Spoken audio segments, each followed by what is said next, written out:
Hi hello வணக்கம் மக்களே. நான் உங்கள் Karthik. Welcome to Karthik tax.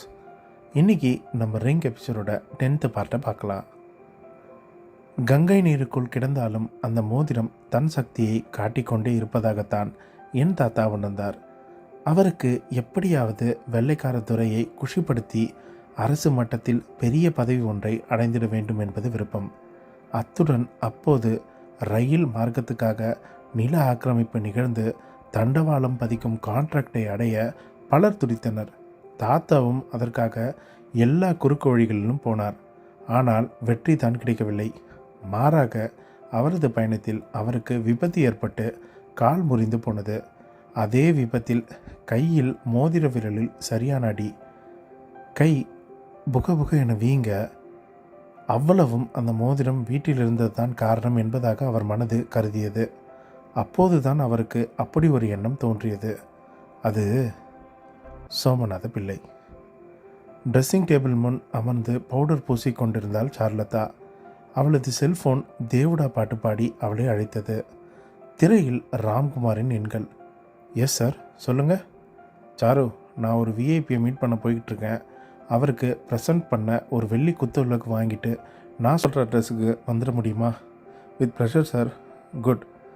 அட்ரஸை நோட் பண்ணிக்க. அவளும் நோட் செய்து கொண்டாள். பின் குத்து விளக்கு எவ்வளோ மதிப்புள்ளதாக இருக்கலாம் என்று கேட்டாள். 2 விளக்கு. ஒரு விளக்கு 1 கிலோ இருக்கலாம். அவ்வளோ வெயிட்டாவா? அந்த விஐபியும் வெயிட்டானவர் தான். யார் சார் அவர்? வந்து பாரு, தெரியும். Okay sir. பதிலோடு செல்ஃபோனை முடித்திய அவள் துப்பட்டாவை சரி செய்து கொண்டு திரும்பும்போது எதிரில் அத்தை ராஜம் காரிலிருந்து இறங்கி உள்ளே வருவது தெரிந்தது. கொஞ்சம் பகீர் என்றது. ராஜத்தின் யானை நடை சாருவை பார்க்கவும் முகத்தில் ஒரு கோணல். வாங்க அத்தை. அடேங்கப்பா, என்னை வான்னு கூப்பிடுற அளவுக்கு கூட தெரிஞ்சிருக்கா? வீட்டுக்கு வர்றவங்க கழுதையாக இருந்தாலும் நான் வான்னு தான் கூப்பிடுவேன். ஏன்னா அதுதான் என் கல்ச்சர். அந்த பதில் அவள் கன்னத்தில் அறைந்தது போல இருந்தது. அதற்குள் விஸ்வநாதனும் திலகமும் வந்துவிட்டனர். அக்கா வாங்கக்கா. வரக்கூடாதுன்னு தான் நினச்சேன். பத்திரிக்கைக்கு கூட தபால் அனுப்பிடலான்னு நினச்சேன். இருந்தாலும் கூட பிறந்த பாசம் மனசு கேட்கல என்றபடி விவேக்கின் கல்யாண பத்திரிகையை வெளியில் எடுத்தாள். யாருக்குக்கா கல்யாணம்? எனக்கு தான். அக்கா, பின்ன என்னடா கேள்வி? என் மகனுக்கு தான். விவேக்குக்கா? என்ன அதிர்ச்சியாக இருக்கா? இனி பிரயோஜனம் இல்லை. பொண்ணு ஏசிஎஸ் படிச்சுட்டு பெரிய கம்பெனியில் அக்கௌண்ட்ஸ் ஆஃபீஸராக இருக்கா. 500 பவுன் போடுறாங்க. 50 கிலோ வெள்ளி பாத்திரம். இது போக விவேக்குக்கு மாமல்லபுரம் ரோட்டில் ஒரு பெரிய கிரவுண்டு இடம், ஒரு டொயோட்டா கார். ராஜம் அடுக்கி கொண்டே போனாள். சாருவுக்கு ராம்குமாரின் நினைப்பு வந்தது. அப்பா, அம்மா, நான் புறப்படுறேன். என் பாஸ் காத்துட்ருப்பார் என்றபடியே வெளியேற தொடங்கினாள். உன் பொண்ணுக்கு எவ்வளோ திமிர்ப்பார். இங்கே உன்னை அலட்சியப்படுத்தலாம், ஆனால் வாழ்க்கை அவளை எப்படி அலட்சியப்படுத்த போகுது பாரு, கருவினாள். விடுக்கா, சின்ன வயசு, நல்லது கெட்டது தெரியல. அவளுக்கா தெரியல? இல்லை, நீ கொடுத்த இடமா? அக்கா விடுக்கா, அதான் முடிஞ்சு போச்சு. முடிஞ்சுதாண்டா போச்சு, எல்லாம் முடிஞ்சு தான் போச்சு. ஒன்று மட்டும் சொல்கிறேன், என் பையனை அலட்சியப்படுத்தின உன் பொண்ணுக்கு சத்தியமாக சொல்கிறேன், நல்லா இருக்க மாட்டா. அவளுக்கு இருக்கிற திமிருக்கு அவள் எவ்வளோ அனுபவிக்க போகிறா பாரு. ராஜம் சாபத்தை பேச்சில் கரைத்து கொட்டினாள். திலகத்துக்கு அது நெஞ்சில் இடித்தது. கண்களில் அது கண்ணீராக வெளிப்பட தொடங்கினது. விஸ்வநாதனும் உணர்ந்து கொண்டு நெளிந்தார். சரி சரி, நான் பேசுறது உங்களுக்கு இப்போ தப்பாக தான் தெரியும். ஆனால் என் அண்ணாவை அவமரியாதை செஞ்சது எதுவும் உங்களுக்கு தெரியாது. நான் வந்த வேலையை பார்க்குறேன். இந்தா பத்திரிக்கை, கல்யாணத்துக்கு வந்து சேரு. உன் பொண்டாட்டியும் கூட்டிகிட்டு வா, நடக்கிறதெல்லாம் பார்க்கட்டும். கல்யாண செலவு மட்டும் 50 லட்சம் ரூபாய்க்குன்னு வச்சுக்கோ. வரட்டுமா? உட்காரக்கூட இல்லை. பத்திரிகை விஸ்வநாதன் கைகளில் திணித்துவிட்டு வந்த வேகத்தில் காரில் ஏறிக்கொண்டு பறந்து விட்டாள். திலகம் தன் கணவரை முறைத்து பார்த்தாள். என்ன பார்க்குற? அக்கா சொல்கிறது என்ன தப்பு இருக்குது? என்ன இல்லை, இவங்க ஹார்ட் அட்டாக்னு ஆஸ்பத்திரியில் போய் படுத்துக்குவாங்க. இவ அதை தப்பாக எடுத்துக்கக்கூடாதா? இவ வேணும்னு தாண்டி அப்படி செஞ்சாங்க. உண்மையில் இவ வேணும்னு நினச்சிருந்தா இப்படி அவங்கக்கிட்ட வார்த்தைகள் வராது. ஒரு வகையில் என் பொண்ணு செஞ்சது தான் சரி. அவங்க மருமகளாக அவள் ஆனாலும் தினமும் எளியும் புனியமாக தான் இருக்க வேண்டி வரும். ஒரு பெண்ணுக்கு காசு பணம் பெருசு கிடையாது. கண்ணறிஞ்ச புருஷன்தான் கணக்கு. விவேக்குக்கு என்னடி குறை? எப்போ என் பொண்ணுக்கிட்ட ஒரு பேச்சு, அவங்க அம்மா கிட்ட ஒரு பேச்சுன்னு பேசினானோ அப்போவே அவன் சரியில்லைங்க. உங்ககிட்ட பேச முடியுமா? எப்படியோ போங்க. விஸ்வநாதன் எரிந்து விழுந்தவராக அங்கிருந்து விலகினார். சிறிது தூரம் சென்ற அவர் திரும்பி ஸ்டோர் ரூமுக்குள் சென்றார். அந்த ஷெல்ஃப் ஒன்றில் இலை ஒன்றின் மேல் காய்ந்த சாணி உருண்டை, அதற்குள் அந்த மோதிரம். இதை ஒழிச்சு தலைமொழினாதான் இந்த வீட்டில் நிம்மதி வரும் என்ற அவர் அந்த உருண்டையோடு கொல்லைப்புறம் சென்று அப்படி அதை தூக்கி எறிந்தார். அது பின்கூரை ஓட்டு சரிவில் விழுந்து அப்படியே சிக்கி கொண்டது. அதை உணராதபடி உள்ளே வந்தவர், இனியாவது எல்லாம் நல்லபடி நடக்கட்டும் என்று சுவரில் தொங்கிக் கொண்டிருந்த முருகன் படத்தை பார்த்து கும்பிட்டார். திலகம் ஓடி வந்தாள். என்னங்க பண்ணீங்க? எங்கே அந்த மோதிரம்? அதை பற்றி பேசாத, தலையை சுற்றி எரிஞ்சிட்டேன். இனி எல்லாம் நல்லபடியாக நடக்கும் பார். பைத்திய மாதிரி பேசாதீங்க. அதை உங்கள் முன்னோர்கள் எவ்வளோ தூரம் தூக்கி எறிஞ்சும் விலகலை. அதனால தான் அதை பரனில் தூக்கி போட்டாங்க. அது எப்படி திலகம் ஒரு மோதிரம் அப்படி நடந்துக்க முடியும்? அது என்ன உணர்ச்சி உள்ள மனுஷனா, இல்லை மிருகமா, இல்லை ஜடமா? ஜடம்னா அதை பார்த்து எதுக்கு பயம்? இந்த வீட்டில் எவ்வளோ சாமானுங்க, அதோட அதுவும் இருந்துட்டு போகட்டுமே. அப்படி இல்லை திலகம், தெரிஞ்சோ தெரியாமலையோ அதுக்கு ஒரு சக்தி இருக்கிறதா மனசு நினச்சிடுச்சு. அதனால தான் தூக்கி எறிஞ்சிட்டேன். நீ சொன்ன மாதிரி என் முன்னோர்களுக்கு நடந்த மாதிரி எனக்கும் நடக்குதான்னு பார்க்குறேன். என்ன சொல்கிறீங்க? அதை தலையை சுற்றி நான் தூக்கி எறிஞ்சிட்டேன். அது எப்படி என் கைக்கு தானாக வருதுன்னு பார்க்குறேன். விஸ்வநாதன் சொன்னபடி நடக்கிறதா என்று பார்க்க திலகத்துக்கு ஒரு ஊண்டுதல். அதன் பிறகு அவள் எதுவும் பேசவில்லை. அந்த பங்களா முன் சில கார்கள், முகப்பில் வாழைப்பந்தல், உள்ளே நிறைய பெரிய மனிதர்கள். மாடியில் ஏசி அறையில் அந்த மனிதர் பார்க்க சன்னியாசி போல் தோற்றம். ஆனால் விரல் கொள்ளாதபடி மோதிரம், கழுத்திலும் நவரத்ன மாலை. அவர் முன் ராம்குமார் தனியாக அமர்ந்து கொண்டிருந்தான். குத்து விளக்குடன் சார்லதா வந்து சேர்ந்தாள். அந்த விளக்குகள் இரண்டும் அவர் முன் நெய் தீபம் போட்டு எரிந்து கொண்டிருந்தது. அந்த மனிதரும் கண்களை மூடி தியானத்தில் இருந்தார். ராம்குமார் அவரையே பார்த்தபடி இருந்தான். அறைக்கதவு தாழிடப்பட்டிருந்தது. மெல்ல ஒரு கட்டத்தில் கண் திறந்தவர் அவனை பார்த்து சிரித்தார். சாமி, கவலைப்படாத, உன் ஜாதகம் சீக்கிரமாக மாறும். இல்லை சாமி, எனக்கு நம்பிக்கை இல்லை. தினசரி எப்படியாவது ஒரு ஆக்சிடெண்ட் எப்படியாவது ஆகிடுது. என் காரை பாருங்கள், எல்லா சைட்லேயும் அமுங்கி இருக்கும். தெரியும் ராம்குமார், நான் பார்த்துக்கிறேன். உனக்காகவே தான் பூஜை செஞ்சு தாயத்து இது. இந்த பூஜைக்கு மட்டும் 3.5 லட்சம் ரூபாய் செலவாயிருக்குன்னா பார்த்துக்கேன். அதை நான் கொடுத்துட்றேன் சாமி. எனக்கு ஒன்று தெரியாதா? பணம் பெருசு இல்லை, நீ நல்ல விதமாக ஆகணும். ஆனால் போதும் சாமி. பிஸ்னஸ் எல்லாம் எப்படி இருக்குது? அதுக்கு என்ன சாமி? எங்கள் ப்ராடக்ட்டுக்கு ஒரு பேர் இருக்குது, அதனால் எந்த பிரச்சனையும் இல்லை. சொல்லப்போனால் ஆர்டர் இருக்கிற அளவு தயாரிக்க முடியல, அவ்வளோ ப்ரெஷர். பிஸ்னஸ் மட்டும் இல்லை, உன் வாழ்க்கையும் சரியாயிடும். நீ கிளம்பு. இருங்க சாமி என்றவள் சாருலதாவை அழகில் அழைத்து காதோரம் கிசுகிசுத்தான். அவள் சற்று சலனத்தோடு தன் ஹேண்ட்பேக்கில் இருந்து ஒரு செக் புக்கை எடுத்து 4 லட்சம் ரூபாய் எழுதினாள். அவன் கையெழுத்து போட்டு நீட்டினான். அவரும் வாங்கி அருகில் ஏதோ ஒரு குப்பையை போடுவது போல போட்டார். அவள் மீண்டும் ஒரு முறை வணங்கிவிட்டு புறப்பட்டான். இருவரும் வெளியில் வந்தனர். அவன் தன் கார் அருகே சென்றான். சரியான காஸ்ட்லி கார்.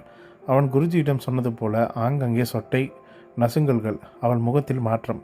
என்ன சாரு, நான் அங்கே சொன்னப்போ நம்பலையா? இல்லை சார், எப்படி இப்படி? அதான் சொன்னனே, என்னை யமன் விடாமல் துரத்துறான். சார், நீங்களா இப்படி பேசுகிறீங்க? ஏன் நம்ப முடியலையா? ஆமாம், எவ்வளோ பெரிய நிறுவனத்தோட ஜேஎம்டி நீங்கள், உங்களுக்குள்ளே இப்படி ஒரு மூடத்தனமான எண்ணமா? எதுவுமே தனக்குன்னு வராத வர இப்படி தான் நினைக்க வைக்கும்.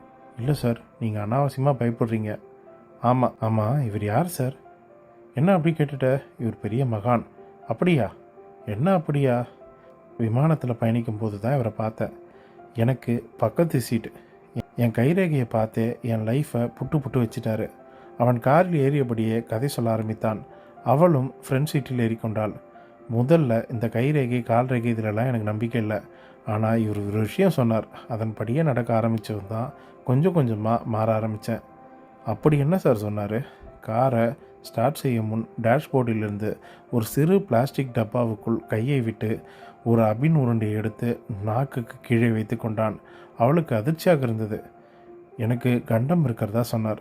எங்கள் ஃபேமிலியில் இதுவரை 4 பேர் 35 வயசில் தாண்டலை. தெரியுமா உனக்கு?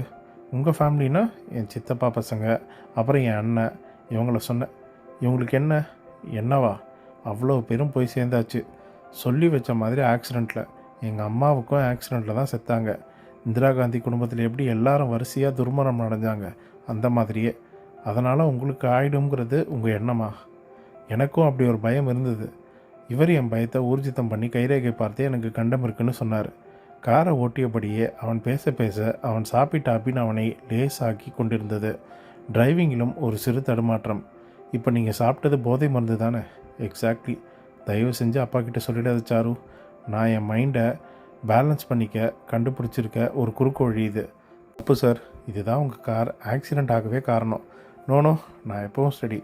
சரி, இந்த சாமியார் சொன்னது நடந்ததாவா? சனிக்கிழமைனா கட்டாயம் ஆக்சிடெண்ட் ஆகும்னார்.